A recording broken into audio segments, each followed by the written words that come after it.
ಒಂದೆರಡು ದಾಳಿಗೆ ನಮ್ಮ ಸರ್ಕಾರ ಪತನ ಆಗಲ್ಲ. ಶತ್ರುಗಳ ಲೆಕ್ಕಾಚಾರ ಉಲ್ಟಾ ಆಗಿದೆ. ಇರಾನ್ ಸುಪ್ರೀಂ ಲೀಡರ್ ಮುಜ್ತಬಾ ಗುಡುಗು.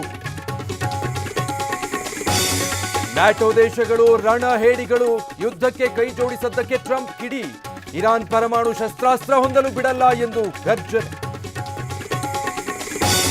ದೇಶಕ್ಕೆ ತಟ್ಟಿದ ಕೊಲ್ಲಿ ಯುದ್ಧದ ಎಫೆಕ್ಟ್.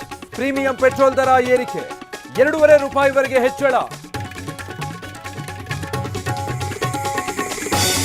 ದಿನಕ್ಕೆ 50,000 ಸಿಲಿಂಡರ್ ಕೊಡಿ, ಬಂದಿರೋ ಹಡಗಿನಲ್ಲಿ ನಮಗೂ ತೈಲ ಹಂಚಿ. ಕೇಂದ್ರಕ್ಕೆ ಪತ್ರ ಬರೆದ ಸಿದ್ದರಾಮಯ್ಯ. ಹೆಸರು ಘೋಷಣೆಗೂ ಮುನ್ನವೇ ನಾಮಪತ್ರ. ಕಾಂಗ್ರೆಸ್ನ 2ರಿಂದ ನಾಮಿನೇಷನ್. ಶಾಮನೂರು ಮೊಮ್ಮಗನಿಗೆ ಟಿಕೆಟ್ ಬಹುತೇಕ ಪಕ್ಕ. ಎಲ್ಲಂದ್ರಲ್ಲಿ ಹಳೆ ಗಾಡಿ ನಿಲ್ಸಿದ್ರೆ ಹುಷಾರ್, ಮತ್ತೆ ಟೋಯಿಂಗ್ ಶುರು ಮಾಡ್ತೀವಿ ಅಂದ್ರು ಡಿಕೆ. ಚುನಾವಣೆ ಹೊತ್ತಲ್ಲೇ ಬೆಂಗಳೂರಿಗೆ ಶಾಕ್.